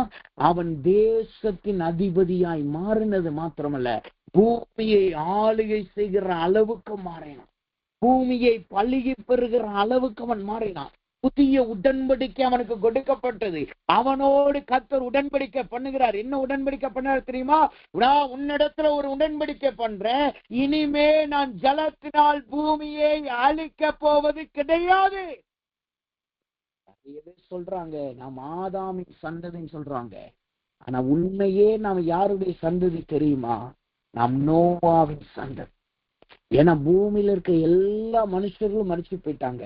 நோவாவும் அவன் குமாரனும் குமாரத்திகளின் மனைவிகள் மாத்திரம்தான் இருந்தாங்க. அப்ப அவர்கள் சந்ததியில வந்ததுதான் நாம. அப்ப கர்த்தர் அவனோடு புதிய உடன்படிக்கை பண்றாருன்னா உங்களோட உடன்படிக்கை பண்ணுவார். அதுக்கு என்ன செய்யணும்? நாம் காத்திருக்கணும். வேதம் சொல்லுகிறது, அந்த வசனம் சொல்லுகிறது, அந்த பாகையின் மீது அந்த காரியம் எப்படிப்பட்டதா இருக்கிறதாம், அந்த பாகையின் மீது அந்த கிரீடம் எப்படிப்பட்டதா இருக்கிறதாம், நாடாவினால் கட்டப்பட்டதா இருக்கிறது. அந்த நாடாவினால் கட்டப்பட்டிருக்கிறது என்பது தேவனிடத்திலே நாம் பொறுமையாய் காத்திருக்கிறதை காட்டுகிறது என்று வசனம் சொன்னார். அப்ப ஆனால் இதுல இன்னொரு விசேஷமும் இருக்குது. அது என்ன விசேஷம்? அந்த நாடா எப்படி இருக்கிறதா? அந்த நாடா எதனால் கட்டப்பட்டிருக்கிறதா? சாரி, அந்த நாடா எதனால் தயாரிக்கப்பட்டிருக்கிறதா? வசனம் சொல்லுகிறது, அந்த நாடா இளநீல நூலினால் தயாரிக்கப்பட்டது. இளநீல நூலினால். அந்த வசனம் சொல்லுது பாருங்க, மேலும் திரித்த மெல்லிய பஞ்சினாலும் இளநீல நூலினாலும் என்று சொல்லுது. இளநீல நூல் என்பது எதை காட்டுகிறது? வேதத்தின்படி நாம் இளநீல நூல் என்று நாம் வாசித்து பார்த்தோம் என்றால் அது எதை காட்டுகிறது என்றால் அது தேவனுக்குள் இருக்கிற அதிகாரத்தை காட்டுகிறது. தேவனுக்குள் இருக்கிற அதிகாரத்தை காட்டுகிறது. இளநீலம் என்றால் ஆவிக்குரிய அர்த்தத்தின்படி ஸ்காலர்ஸ், பைபிள் கமாண்டரிஸ் அண்ட் ஸ்காலர்ஸ் என்ன சொல்றாங்கன்னா, கர்த்தரால் கொடுக்கப்படுகிற அதிகாரம் அல்லது பரலோக சமூகம், பரலோக பிரசன்னம். இது ரெண்டு தான் இந்த இளநூலின் அர்த்தமா இருக்கிறது, அடையாளமா இருக்கு. அப்ப வேதம் சொல்லுகிறது அது எப்படிப்பட்டதா இருக்கிறதா? இளநூலினால் தயாரிக்கப்பட்டதா, இளநூலினால் கட்டப்பட்டதா இருக்கு. அப்ப இளநூல் என்பது என்ன? பரலோக பிரசன்னத்தினால் அது கட்டப்பட்டுள்ளது. அப்ப நாம் பொறுமையாய் நாம் கர்த்தரிடத்துல காத்திருக்க வேண்டும் என்றால் என்ன அர்த்தம்? கர்த்தருக்குள்ளாய் நாம் உருவாக்கப்பட்டு பரலோகத்திலிருந்து கர்த்தர் கிரியை செய்கிற வரைக்கும் நாம் கட்டப்பட்டவர்களாய் இருக்கணும்.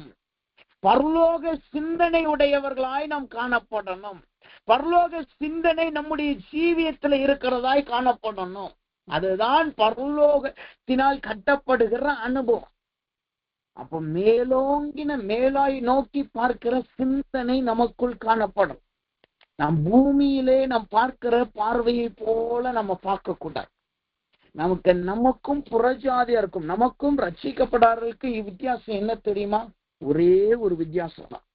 அவங்க எல்லாவற்றையும் மாம்சத்தின்படி சிந்திப்பாங்க. நாம எல்லாவற்றையும் கிறிஸ்துவின் ஆவிக்குரிய சிந்தனையுடைய இவர்களாய் நாம் காணப்படும். அப்படின்னா என்ன அர்த்தம்? அவங்களுக்கு ஒரு பிரச்சனை வந்துருச்சு, ஒரு காரியத்தை செய்ய போறாங்கன்னா இதனால எனக்கு என்ன லாபம், இதனால என்ன நடக்கும்னு சொல்லி தங்களுடைய சிந்தனையின்படி கால்குலேஷன் போடுவாங்க, தங்களுடைய எண்ணத்தின்படி கால்குலேஷன் பண்ணுவாங்க. ஆனா ஒரு தேவ புள்ள அவர்கள் எது செய்ய போனாலும் அவர்கள் எப்படிப்பட்ட சிந்தனை உள்ளவர்களா இருக்கணுமா, எப்படிப்பட்ட கட்டப்பட்டவர்களா இருக்கணுமா, அவங்க கர்த்தர்கிட்ட கேட்கப்படும், ஆண்டவரே இது உம்முடைய சித்தமா, இது நான் செய்யணுமா வேண்டாமா, இங்க நான் போகணுமா வேண்டாமா, எனக்கு இந்த ப்ராஜெக்ட் வந்திருக்கு, எனக்கு இந்த திட்டங்கள் வந்திருக்கு, இதை நான் செய்யணுமா வேண்டாமான்னு சொல்லி நான் கர்த்தரிடத்துல கேட்கிறவர்களாய் நாம் காணப்படணும். கர்த்தரிடத்துல கேட்கிறவர்களாய் அவருடைய சித்தத்தின்படி நடக்கிறவர்களாய் இருக்கும். வேதம் சொல்லுகிறது கிறிஸ்துவானவர் பிதா சொல்லுகிறதை மாத்திரம் அவர் செய்தார். மரணம் வரைக்கும் சரி, மரணம் வரைக்கும் பிதா சொல்லுகிறது மாத்திரம் தான் செய்தார். அதே போல வேதம் சொல்லுகிறது அவர் பரிசுத்தர் வரும்போது சகல சத்தியத்திலும் உங்களை நடத்துவார். அப்படின்னா என்ன அர்த்தம்? நீங்க என்ன செய்யணும், என்ன பண்ணணும், எப்படி பேசணும், எப்படி நடக்கணும் சொல்லி அவர் உங்களுக்கு கற்றுக் கொடுப்பார். அததான் இந்த இளநூல் காட்டுகிறது. நாம் கர்த்தருக்குள்ளாய் கட்டப்படுகிறது மாத்திரமல்ல, எப்படி கட்டப்பட்டிருக்கணுமா, பரலோக சிந்தனையிலே நாம் கட்டப்பட்டிருக்கணும். பரலோக சிந்தனையிலே நாம் கட்டப்பட்டிருக்கணும். இந்த பரலோக சிந்தனை வரணும்னா என்ன நடக்கணும் தெரியுமா? பரலோக சிந்தனை யாருக்கு வரும், அல்லது யாருக்கு இந்த இளநூல் வந்ததுக்கு அடையாளம், சரி இளநூல் வந்ததுக்கு அடையாளம் என்ன தெரியுமா? அப்போஸ்தலர் புஸ்தகம் 7வது அதிகாரத்துல நீங்க படிச்சு பாத்தீங்கன்னா சேவானை குறித்து அந்த வசனம் சொல்லுகிறது. சேவானை குறித்து அந்த வசனம் என்ன சொல்லுகிறது? அவன் விசுவாசத்தினாலும் வல்லமையினாலும் நிறைந்து அநேக அற்புத அடையாளங்களை செய்தான். விசுவாசத்தினாலே வல்லமையினால் நிறைந்து அநேக அற்புத அடையாளங்களை செய்தான். அவன் பரிசுத்த சிந்தனையில கட்டப்பட்டிருக்கிறான் என்பதை எப்படி நம்ம புரிஞ்சுக்கலாம்னா, வசனம் சொல்லுகிறது அவனை கொண்டு போய் கல்லெறிய போகிறான், கொலை செய்ய போகிறாங்க. அப்ப அவன் என்ன செய்கிறான்? அவன் கண்களை ஏறெடுத்து பார்க்கிற சொல்றான், இதோ பரலோகம் திறக்கப்பட்டிருக்கிறது, நான் என் கண்களை நான் ஏறெடுத்து பார்க்கிறேன், அங்க குமாரனானவர் எனக்கு அவர் நிற்கிறார் என்று சொல்லி அவன் தொழுது கொள்ளுகிறான். அவன் சொல்றான், கர்த்தராகிய இயேசுவே என் ஆவியை ஏற்றுக்கொள்ளும் என்று சேவான் தொழுது கொண்டான். எப்ப அவன் கர்த்தருடைய சமூகத்திலே கர்த்தருக்காய் அடிக்கப்படும். அதற்கு முன்னாடி அங்க என்ன நடக்குது? அவன் விசுவாசத்தினாலும் வல்லமையினால் நிறைஞ்சான்.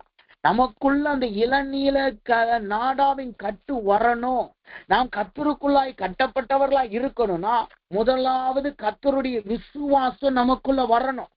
ரெண்டாவது நாம் தேவனுடைய வல்லமையினால் நிரப்பப்படணும். நிறைய பேருக்கு விசுவாசம் இருக்கு, ஆனா வல்லமை இல்லை. சில பேருக்கு வல்லமை இருக்கு, ஆனா விசுவாசம் இல்லை. விசுவாசத்துக்கும் வல்லமைக்கு இருக்கிற வித்தியாசம் என்ன தெரியுமா? விசுவாசம் என்பது நீங்க கர்த்தர் மீது வைத்திருக்கிற நம்பிக்கை. அவரை நீங்க காணல, ஆனாலும் கர்த்தர் என்ன செய்வார், எனக்கு கொடுப்பார் என்று நீங்க விசுவாசிச்சிருக்கீங்க. ஆனா அந்த விசுவாச கிரியை இல்லாம மாறி போச்சுன்னா அது செத்ததுன்னு சொல்லு. அதுதான் வல்லமை. உங்க விசுவாசம் எப்படிப்பட்டதா இருக்கணும்? அது கிரியையுடையதாய் மாறணும். அது வல்லமையுடைய விசுவாசமாய் மாறணும். அது வல்லமையுடைய விசுவாசமாய் மாறணும். அதுதான் விசுவாசம், வல்லமை. இதுக்கு சேவான் மாத்திரம் உதாரணம் கிடையாது. வேதம் சொல்லுகிறது ஆபிரகாமையும் உதாரணமா நீங்க பார்க்க முடியும். ஆபிரகாம் குறித்து நீங்க பாத்தீங்கன்னா ஆதியாகமத்தின் புஸ்தகத்திலே 15 என்று நினைக்கிறேன், 15வது அதிகாரத்திலே நீங்க வாசித்து பாத்தீங்கன்னா சோதோமையும் குமராவையும் அவர்கள் சத்ருவானவர்கள் சிறைபிடித்துட்டு போறாங்க. அதுல லோத்து இருந்தது நிமித்தமா லோத்துவையும் சிறைபிடித்துட்டு போறாங்க. இப்ப லோத்துவையும் கூட்டு போயிட்டாங்க. லோத்துவை கூட்டு போனாங்கன்னு என்று ஆபிரகாமுக்கு சொன்ன உடனே அவன் என்ன சொல்லுறான்? அவன் என்ன செய்யறான்? அவன் தன்னோடு 300க்கும் அதிகமான ஜனங்களை கூட்டு போய் இரவோடு இரவு போய் பவுஞ்சா இறங்கி அங்கு சோதோமின் ஜனங்களையும் சரி லோத்துவையும் விடுவித்து வர்றான். இப்படி விடுவித்து அவன் வருகிற சமயத்துல அங்க சோதோமின் ராஜா இப்ப வர்றார். அவர் சிறைபிடிக்கப்பட்டு போல, அவர் அங்க இருந்து ஓடி தப்பிச்சு போயிட்டாப்ல. அவரு ஆபிரகாம்கிட்ட வந்து சொல்றாரு, என்ன சொல்றாரு? உனக்கு நான் என்ன தரணும்? இந்த ஆஸ்தி எடுத்துக்கோ, இந்த காரியத்தை நீ எடுத்துக்கோன்னு சொல்லி அவன் இடத்துல கொடுக்கிற. உடனே ஆபிரகாம் என்ன சொல்றான்? நான் மனுஷனால் வாழ்ந்தேன் என்று சொல்லாதபடிக்கு அவன் சொல்றான் பாருங்க. சோதம் ராஜா சொல்றாரு, நீ இதை எடுத்துக்கோ, நீ என்னிடத்துல இருந்து எடுத்துக்கோ, நீ என்ன விடுவிச்சிருக்கிற, என் ஜனங்களை விடுவிச்சிருக்கிற, நான் உனக்கு கொடுக்கிறேன் என்று சொல்லி அவன் சொல்லுகிறான். ஆனா ஆபிரகாம் என்ன சொல்றான்? எனக்கு கர்த்தர் என்னை போஷிப்பார், கர்த்தர் எனக்கு கொடுப்பார், கர்த்தர் எனக்கு எல்லாவற்றையும் செய்ய வல்லவராய் இருக்கிறார் என்று சொல்லி அவனுக்கு என்ன செய்கிறான்? அவன் சொல்ற சோதம் ராஜாட்ட சொல்றான், நான் மனுஷனாய் வாழ்ந்ததா இருக்காதபடிக்கு நான் உன்னிடத்துல இருந்து எடுக்கல. மனுஷனால் நான் ஆதரிக்கப்பட்டவனாய் இருக்கிறேன் என்று சொல்லாதபடிக்கு நான் உன்னிடத்துல இருக்கல. வானத்தையும் பூமியும் உண்டாக்கினவராயே உன்னதமான தேவனாகிய கர்த்தருக்கு நேராக என் கைகளை உயர்த்துகிறேன். இதுதாங்க விசுவாசம் வல்லமையாய் மாறுகிறது. நாம விசுவாசம் வைச்சிருக்கிறது நல்லதுதான், ஆனா வல்லமையாய் அது கிரியையாய் மாறினால்தான் நீங்கள் சகலத்தையும் ஜெயிக்க முடியும். அது இளநூலா மாறும், அது உங்களுடைய கிரீடமா மாறும். தேவானுக்கு அப்படிதான் நடந்துச்சு. அவனுக்குள்ள விசுவாசம் இருந்துச்சு, அவன் அதை வல்லமையா மாற்றினான், கிரியையாய் நடப்பித்தான். உடனே என்ன நடக்குது? அவனுக்கு கிரீடம் கொடுக்கப்பட்டது. இன்றைக்கு தேவ சமூகத்துல வந்திருக்கிறனா நம்முடைய விசுவாசம் இன்றைக்கு எப்படி இருக்கு? அது இளநீல நாடாவா இருக்கா, இல்ல கிரியை இல்லாத செத்த விசுவாசமா இருக்கா? இந்த செத்த விசுவாசத்தை ஈஸியா புரிஞ்சுக்கணும்னா எப்படி தெரியுமா? ஈஸியா புரிஞ்சுக்கலாம். நியூ இயர் அன்னைக்கு, கிறிஸ்துமஸ் அன்னைக்கு எல்லா சபையிலையும் பாருங்க கூட்டம் ஜேன்னு கூட்டம் இருக்கும். மற்ற நாள்ல 100 பேர் வர்றாங்கன்னா நியூ இயர் அன்னைக்கு 300 பேர் வருவாங்க. அல்லது மற்ற நாள் இப்ப 50 பேர் தான் சபைக்கு வர்றாங்கன்னா நியூ இயர் அன்னைக்கு 150 பேர் வருவாங்க. அந்த 50 பேரை தவிர இருக்கிற மீதி 100 பேர் யாருன்னு பாத்தீங்கன்னா கொஞ்சம் பேர் இன்னொரு ஊர்ல இருந்து இங்க வந்தவங்களா இருப்பாங்க, ரிலேட்டிவ் வீட்டுக்கோ சொந்த ஊருக்கோ. ஆனா மீதி இருக்கிற கொஞ்சம் பேர் யார் தெரியுமா? வருஷத்துக்கு ஒருக்க சபைக்கு வர்றவங்க. அவங்ககிட்ட கேட்டீங்கன்னா நான் கர்த்தரை விசுவாசிக்கிறேன், இயேசுவை நான் நம்பி இருக்கிறேன், இயேசுதான் என் ரட்சகன்னு சொல்லுவாங்க. ஆனா மற்ற நாட்களை, கிறிஸ்துமஸ் நியூ இயர் தவிர மற்ற நாட்கள் அவர்கள் நடவடிக்கை, அவர்கள் வாழ்க்கை, அவர்கள் கிரியை எல்லாமே கிறிஸ்துவுக்கு விரோதமாய்தான் இருக்கும். அவர்கள் பேருக்கும் அவர்கள் அடையாளத்துக்கும் சம்பந்தமே இருக்காது. ஆனா நியூ இயர் கிறிஸ்துமஸ் பார்த்தா வந்துருவான். இதுதான் கிரியை இல்லாத விசுவாசம். நம்முடைய விசுவாசம் எப்படி இருக்கணும் தெரியுமா? மனுஷனை நம்பி இருக்க கூடாது. ஆபிரகாம் சொல்லுகிறான் பாருங்க, ஆபிரகாம் சோதோமின் ராஜாவை பார்த்து சொல்றான், ஆபிரகாமை ஆசீர்வாதவனாக்கின ஐஸ்வர்யவானாக்கினேன் என்று நீ சொல்லாதபடிக்கு, நம்மளை சத்துருக்கள் ஐஸ்வர்யவான்கள் என்று சொல்லாதபடிக்கு. என்னாலதான் இவங்க வாழ்ந்தாங்கன்னு சொல்லாதபடிக்கு கர்த்தரையே நம்பி வாழணும், கர்த்தரையே நம்பி ஜீவிக்கலாம். எல்லா காரியத்திலும் கர்த்தரையே நம்பி இருக்கும். பொருளாதாரத்திலும் சரி, ஆசீர்வாதத்திலும் சரி, விசுவாசத்திலும் சரி, ஆவிக்குரிய ஜீவியத்திலும் சரி, வியாதியிலும் சரி, பாடுகளிலும் சரி, போராட்டத்திலும் சரி, எல்லாவற்றையும் கர்த்தரை நம்பி இருக்கணும். இதுதான் இளநீல நாடா. கர்த்தர் ஆரோனின் தலையில ஏன் இளநீல நாடாவை கட்டினார் தெரியுமா? அவனை பார்க்கும் போது அல்லது அவனுக்குள்ள ஒரு உறுதி இருக்கணும், நான் கர்த்தரையே நம்பி இருப்பேன். ஏன் தெரியுமா? ஆரோன் எப்ப பார்த்தாலும் மனுஷங்க பேச்சே கேட்டுக்கிட்டு இருக்கார். மனுஷங்க பேச்சுக்கணும். முதல்ல மோசையின் பேச்சை கேட்டான். ரெண்டாவது ஜனங்க சொன்னாங்க, மிரியாம் பேச்சை கேட்டான். மிரியாம் சொல்றான், எங்களை கர்த்தர் தெரிஞ்செடுக்கல, எங்கிட்டையும் கர்த்தர் பேசுறான். உடனே ஆரோன் ஜால்ரா போட்டான், ஆமா எங்கிட்டையும் கர்த்தர் பேசினார். அடுத்து ஜனங்க சொல்றாங்க, எங்களுக்கு விக்கிரகத்தை உண்டு பண்ணி மோசே ஒன்னதான நியமிச்சு. இப்ப மோசே ஆரோன் என்ன சொல்லி வைக்கணும்? மோசே என்னதான் நியமிச்சிருக்கிறார், கர்த்தர் தான் நம்மளை விடுதலையாக்கிறார், கர்த்தர் தான் நம்மளுக்கு விடுதலை கொடுத்தார், நான் கர்த்தரை தான் பின்பற்றுவேன், நான் செய்ய மாட்டேன்னு சொல்லி இருக்கணும். ஆனா ஆரோன் என்ன செய்யறான்? ஜனங்க சொல்லிட்டாங்க, நான் செய்யறேன். எப்போது தண்ணீரை போல தழும்பினவன்.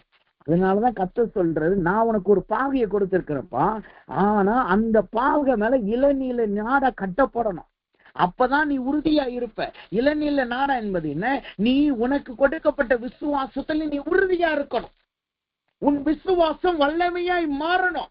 உன் விசுவாச கிரியை உள்ள விசுவாசமா மாறணும். அதே வார்த்தையை கர்த்தர் இன்றைக்கு உங்களுக்கு சொல்லுகிறார், நம்முடைய விசுவாசம் ஒரு இளநீல நாடாவாய் மாறணும். அந்த இளநீல நாடாதா உங்களுக்கு கொடுக்கப்பட்ட கிரீடத்தை நிலைத்து நிற்கும். உங்களுக்கு கொடுக்கப்பட்ட கிரீடத்தை நிலைத்து நிற்கும். நேற்றைய தினம் இரவுல நாம் தியானித்தோம், தலைமுறை கிரீடம் நிலைத்து நிற்குமோ? இன்றைக்கு அதே வார்த்தையை கற்று கேட்கிறார்.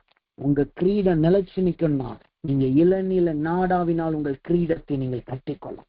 உங்கள் விசுவாசம் கிரியை உள்ள விசுவாசமா மாறணும். உங்க விசுவாசம் வல்லமையாய் மாறணும். இன்றைக்கு கர்த்தர்ட்ட சொல்லுங்க, கர்த்தர்ட்ட ஒப்பு கொடுங்க, ஆண்டவரே நான் மனுஷனை நம்பி போக மாட்டேன். நான் ஆபிரகாம் சொன்னபடியே நான் சொல்றேன், என் சத்துருவினால் நான் ஐஸ்வர்யவானானேன் என்று சொல்லாதபடிக்கு உண்மையே நம்பி வாழுவேன். நான் மனுஷனை நம்பி வாழ மாட்டேன். என் பொருளாதாரத்தை நம்பி நான் வாழ மாட்டேன்.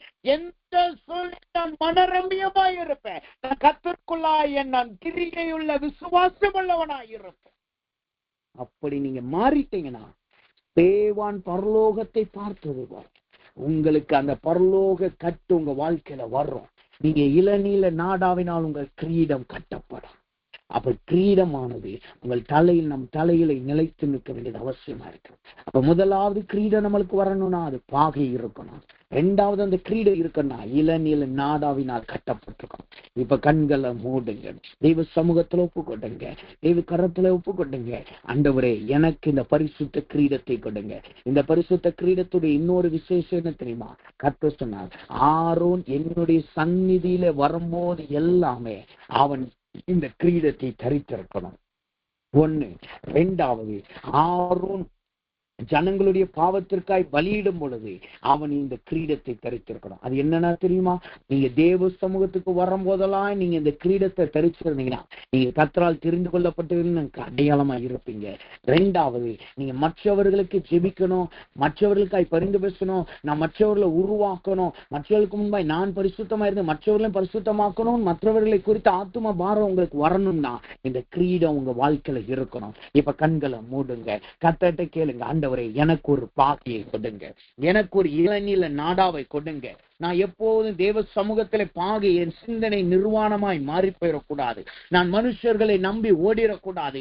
நான் இந்த போதகர் தான் என்னை நடத்தினாரு, இந்த ஊழியக்கார் தான் என்னை நடத்தினாரு, இந்த மனுஷங்க தான் என்னை நடத்துறாங்கன்னு நான் சொல்லிடக்கூடாது. மோசே என்னை நடத்தினான்னு நான் சொல்லிடக்கூடாது. என் சிந்தனை என்கிற என் தெய்வத்தை நான் எடுத்துக்கொள்ள கூடாது. நான் உண்மை நான் பின்பற்றணும். உம்முடைய பாகை எனக்கு இருக்கணும் ஆண்டவரே. சணல் நூல் பாகை எனக்கு வேணும் ஆண்டவர் என்று ஒப்பு கொடுங்க. கர்த்தர் இன்றைக்கு உங்களுக்கு ஒரு பரிசுத்த கிரீடத்தை கொடுக்கிறார். பிலிப்பியர் 4:8 சொல்லுகிறபடி எது நீதியின் கிரீடை எதுவோ, எது உத்தமமோ, எது நீதியோ, எது தேவனால் அங்கீகரிக்கப்படுகிறதோ அதுவே உங்களுடைய சிந்தனையாய் மாறுவதாக, அதுவே என் சிந்தனையாய் மாறுவதாக என்று ஒப்புக்கொட்டுங்க.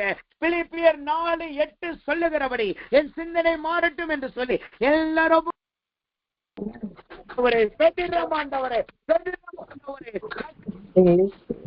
கிரீடத்தை கொடுக்கிறார்.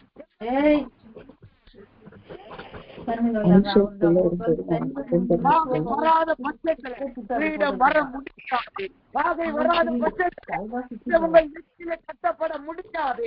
இப்ப கட்டத்தை கேளுங்க, ஆண்டவரே என் சிந்தனை நிர்வாகமாக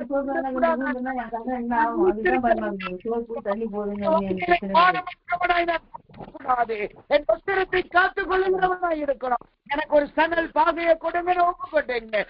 இன்றைக்கு ஒரு சணல்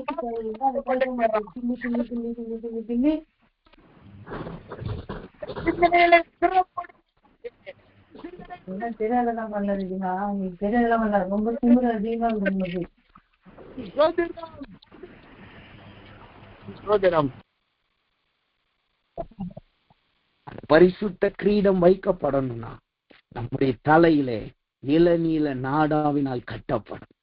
இளநீல நாடாவினால் கட்டுகிறது என்பது ஒண்ணு, கர்த்தருக்காய் காத்திருக்கிற அனுபவம். கர்த்தர் கதவை அடைச்சிருந்தா பொறுமையா காத்திருப்போம். நம்முடைய சுயபலத்தை நாடி ஓடிடக்கூடாது. ஜன்னலை திறந்து பார்க்கிற அனுபவத்துக்கு போகக்கூடாது. நம் ஜன்னலை திறந்து புறாவை விடுறது, காகத்தை விடுற அனுபவத்துக்கு நம்ம போயிடக்கூடாது. அது எசபேலின் போல நம்ம விழுந்து போயிடுவோம். அது விழுந்து போவதற்கு ஏதுவாய் உங்களை மாற்றிவிடும். இன்றைக்கு கர்த்தர் ஒப்பு கொடுங்க. ஆண்டவரே நான் ஜன்னலை திறக்கிற அனுபவத்திற்குள்ளாய் நான் போக மாட்டேன் ஆண்டவரே. நான் புறாவை வெளியில விடுறது, காகத்தை வெளியில விடுற அனுபவத்துக்கு நான் போக மாட்டேன். கர்த்தர் சொல்லுகிறபடி சொல்லுகிற வரைக்கும் கன்று குட்டி கட்டப்பட்டது போல, திராட்சை செடியிலே கட்டப்பட்டது போல நான் கட்டப்பட்டு இருப்பேன் ஆண்டவரே. நான் உமக்காய் காத்திருப்பேன். நான் மனுஷனை நம்பியோ என் பலத்தை நம்பியோ எங்க ஜன்னல் திறந்திருக்குன்னு சொல்லி அதன் வழியா நான் ஓட மாட்டேன்.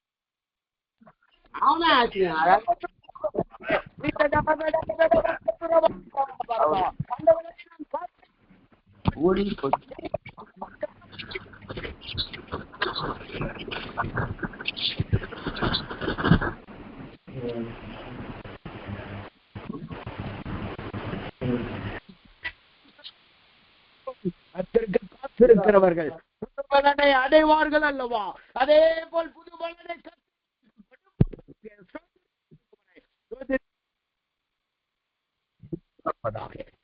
கட்டப்படுகிறது. இளநீல நூலினால் கட்டப்பட்டிருக்கிறது. இளநீல நூல் என்பது விசுவாசம் வல்லமையாய் மாறுக. இன்றைக்கு நம்முடைய விசுவாசம் இன்றைக்கு எப்படி இருக்கிறது? எந்த நிலைமையில இருக்கு?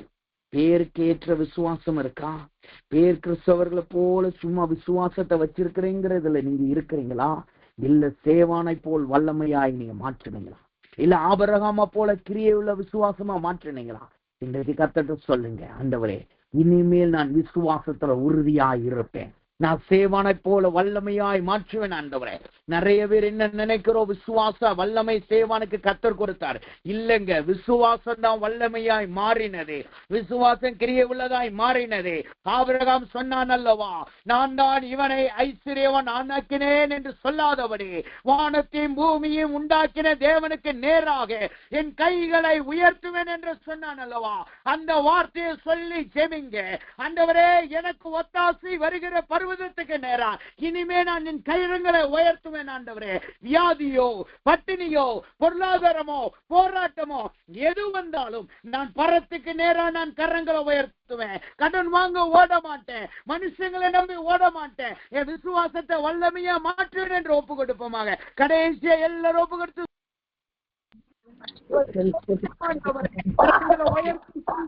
ஆண்டவரே என் கரங்கள் பரத்துக்கு நீட்டப்பட்டிருக்கும்.